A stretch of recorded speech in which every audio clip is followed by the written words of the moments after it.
I'm back with kind of a different video that I did actually do a poll on Twitter to see if you guys actually wanted me to do this, and it got an overwhelming amount of responses just saying you guys wanted to see this. I think I asked for a poll of whether you'd rather see this relationship Q&A, a general Q&A, an everyday makeup routine, or a filming routine. So this one won, so I thought I'd give it a go, even though it's a bit different. And I personally don't find Q&As like the most fun to film or watch. They're not really my favourite types of videos. So I thought this was a little bit different, and I've had a lot of questions recently. I have a lot of you guys asking me like personal questions, sort of DMs and things. So I like you guys to know that you can always ask me things, even though I don't necessarily know you in person. You can always ask me things if you think that there's an issue or something that you need help with, or you just need someone to talk to. I will always be there. So you can always contact me on anywhere on any of my social media. I will try and reply to you if I can. So yes, I wanted to answer some of your guys' questions since I did ask for some on Instagram, and then I also got some sort of private messages. So I'm just going to go through a bunch and we shall get started with the relationship love type Q&A video. Okay, so also before I get started, I apologise about my hair and makeup situation. I haven't really done much to it, especially my hair. I had lectures and things today because it is a lecture day, university day, school day, weekday, something along those lines. I don't know where I'm going with this.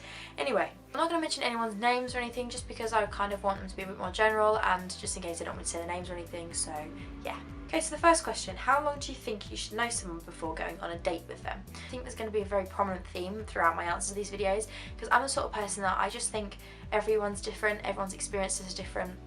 So there's no one sort of right answer, so there's no one right time to meet someone, to go on a date with someone or anything.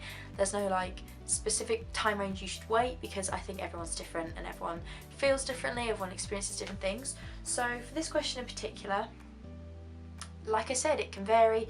I've had experiences where I've known someone for so long, like been friends with them for ages, and then we've gone out. Or like me and Harry, who is my boyfriend, we met the first week of university. We met on the Wednesday of university, Freshers Week, because our experience was different, because we lived together virtually and we saw each other every day. It meant that we sort of didn't wait as long as many people, but it also meant that we didn't go on dates. So I just think it is down to you. If you feel like it's the right time to go on a date, then it's absolutely fine. If you've just met them, that is fine, if you feel like you're ready.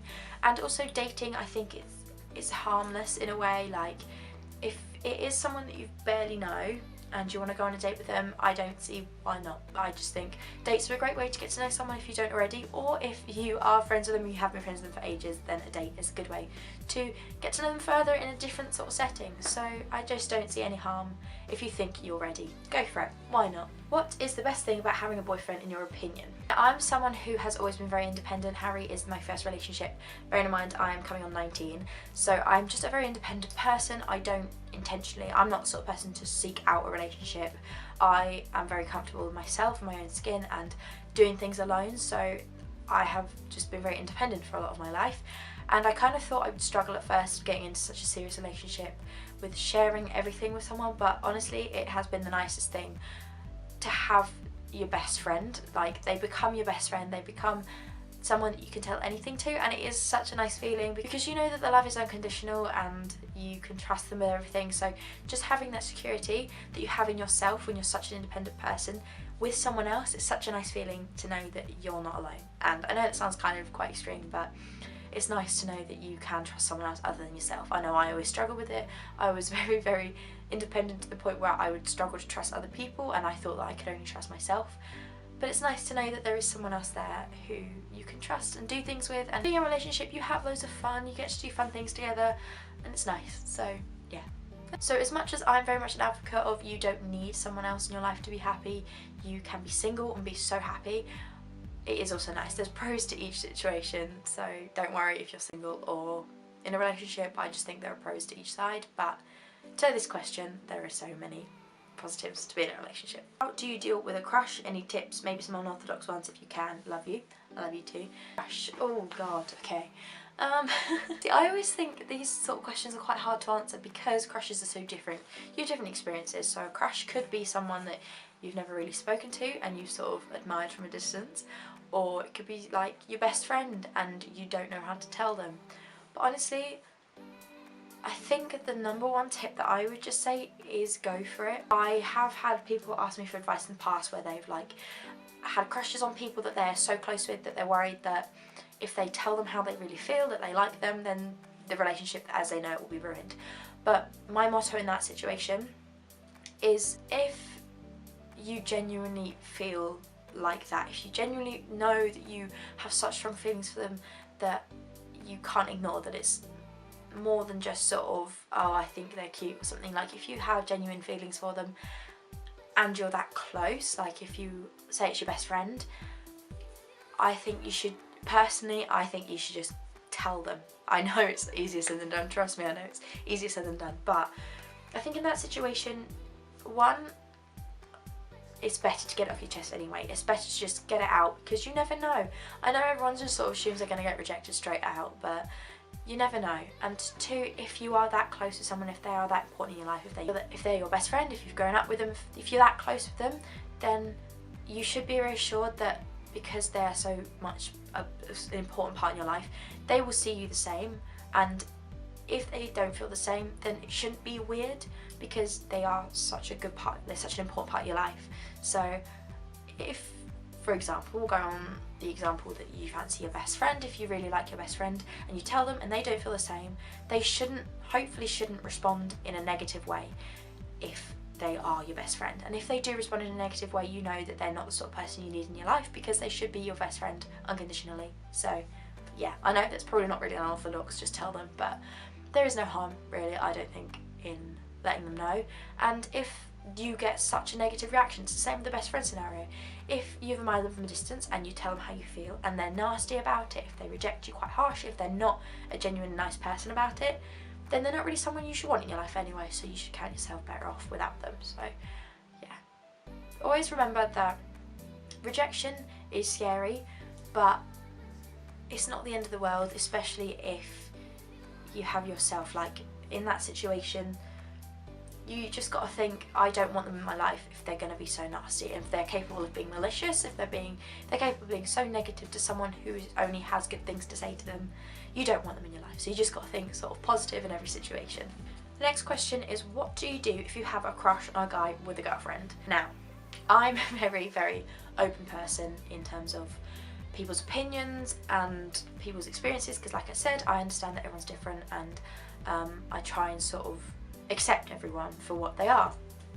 But in this situation, I think it's a very, very dangerous situation that you need to be cautious with. And I know it's easier said than done just saying stop liking them, but personally I would say just stay out of that situation. So if you do fancy someone with who's in a relationship, don't get involved, because one, you just got to think, if you tell them that you like them and they break off their relationship for you, or they don't break it off and they see you and lead you on as well at the same time as being in a relationship, you just got to think that they're capable of doing that, so they could just as easily do it if you were in a relationship with them. So if they left their, say you fancied a guy and he left his girlfriend for you, you just got to think, hang on, he did that before, who's to say that he's not going to do it again with me? So that's sort of something you got to think about. If someone's willing to do that, then they've obviously got that ability in them. Whether or not like they're a stable relationship, I've seen a lot of sort of experiences where a couple's been unstable and someone's come along and gone, oh no, but they're unhappy anyway. Stay out of it, because if anything, it's going to be a messy situation anyway for the two people involved, let alone bringing another person in, and you're probably just going to cause harm for yourself getting involved in someone else's relationship, whether your intentions were nice or not, you know. So stay out of it. I kind of think it's sort of a lose-lose situation on any end that you attack it from, so stay out of it. I know it's kind of hard if you like someone, but plenty of other fish in the sea. What's your favourite thing you do together? I have no idea. I love just spending time. We just spend so much time together because, like I said, we've actually lived together and we're moving into a house next year, so we just do everything together. And as much as it is nice to do sort of formal dates, which we don't really do that often, so when we do, they're quite nice. I think it's just really nice to be able to do like mundane daily activities together, stupid things like we wash up together and we cook together, so they make things less boring. So I think they're probably like my favourite things to do together. We watch films together, so it just means that all the daily activities that you would have to do by yourself anyway are made so much more interesting because you're doing it with someone else. Can it be hard dealing with relationship and uni work at the same time? In many ways, being in a relationship at the same uni, so like me and Harry, it could potentially be quite distracting considering we're completely different courses. Harry does neuroscience and I do psychology, but I think we've found quite a nice balance because we know where our limit is. So we know sort of like if we're distracting ourselves or one another, if we're procrastinating. So it's always nice because you have someone else to push you and motivate you to do some work. So like for example, this week I had an essay due, and as much as I wanted to procrastinate and watch films and stuff, Harry would always just be like, okay, you can do a bit of procrastination, but you need to get this done. So it's always nice just to, if anything, have someone else there to help you do your work and push you to it. I think it's also very easy to find a balance between spending time together and admitting that you need to be alone to do work. So me and Harry were both very similar in that we find it a lot easier to do work separate. So if we both have a lot of work to do and we need to get it done, then we will just be like, okay, each other later, we'll go and do a few hours of work, come back together, then we can chill once we know that we finished the work. So it's actually probably easier than expected to split like uni work and a relationship, especially since relationships shouldn't be too much hard work. It's kind of an indicator for me how much hard work it is being with that person. So if it's a struggle to keep up with a relationship so much so that it's taking you away from your uni work, it's probably not a healthy relationship to be in. You shouldn't have to force it or try so hard. So that's just sort of my take on it. Obviously everyone's different, like I said, I don't want to offend anyone, but that's just sort of how I approach it. So this person said, I'm worried I will never get in a relationship because I have really bad anxiety, which means I find it hard to go out and speak to people sometimes. Does this put boys off if girls have extra baggage? Would it put you off someone if they had a mental or physical health problem? The issue with anxiety is very common, I think, especially in a relationship situation. I was never really an anxious person in any other aspect of life, but the thought, like I said, because I was so independent, the thought of sharing my life with someone else, it was quite nerve-wracking for me. So I would always have issues sort of just opening myself up to people. So I would almost just have anxiety in trusting other people. But then the whole extra baggage thing, I think it's normal. I feel like everyone has their own demons and everyone has their own past. I know me for one, I have a lot of issues in my past that since actually coming to uni I've managed to put behind me and start fresh, which is lovely because they aren't necessarily sort of demons that I've caused. They're sort of things that I've been caught in and have affected my life negatively and have affected who I am as a person. I've spoken a little bit about it in my life update video that I did, which was a get ready with me. You just gotta think, no matter what baggage you have, someone else is always going to have baggage as well. Everyone has their own demons, whether they make it obvious or whether they hide it well.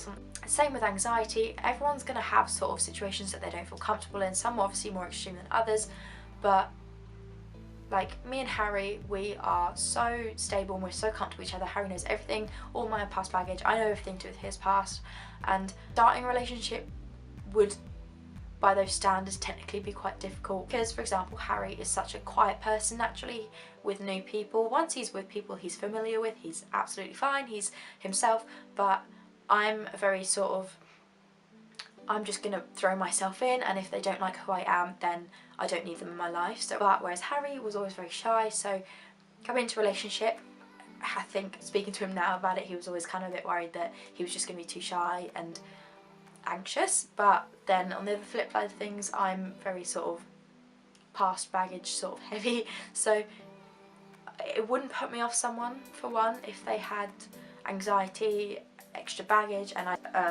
to answer your question, I don't think a guy should be put off by you if you have extra baggage, anxiety, if you're nervous, just shy, anything. And if they are, once again, they're probably not worth your time. You just got to think that if someone doesn't accept you for who you are, for what you've done, what you've witnessed in the past, what you've gone through, or how you act now, then they're really not worth your time and you deserve a lot better.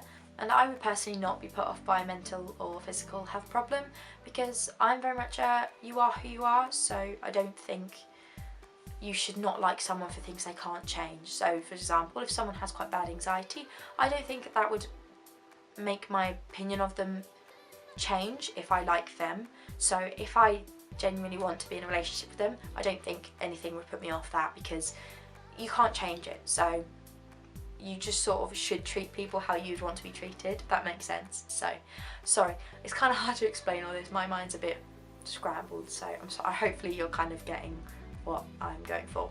What is the best / hardest part of your relationship? Well, I think the hardest part for me was opening myself up to someone, because like I said, of things I've gone through in the past, I always struggled to trust other people, and I almost sort of assumed that I wasn't good enough for someone else, and that if I did open myself up to someone else, they were going to hurt me.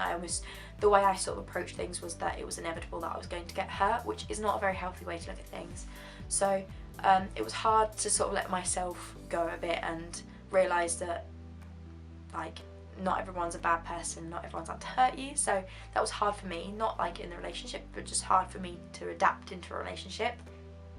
But the best thing is literally just that you have your best friend all the time, and you can share anything with them. It's so lovely, and yeah. I feel like I've rambled on quite a bit in this video. I probably am going to have to edit out quite a few questions when I go through and edit the footage, because it's so long, so I'm sorry if I didn't get to answer your question. I most likely did, but just had to cut things out for time. So let me know if you want me to do sort of more videos like this. I can do sort of specific chatty videos, like specific themed Q&As. So obviously this one's like a relationship love one. I can do anything to do with university if you want me to do a university Q&A, anything really. So yeah, let me know what you want me to do down below. I'm always happy to do these chatty videos because I feel like you guys get to know me a little bit more. And yeah, give this video a thumbs up if you enjoyed it. Get to subscribe if you haven't already, because I upload 2 times a week. I upload on Sunday and Thursdays. So yeah, subscribe if you want to see more videos. Let me know any specific videos you want me to do down below, because I always like to see what you guys want to see so I can update my content for you guys.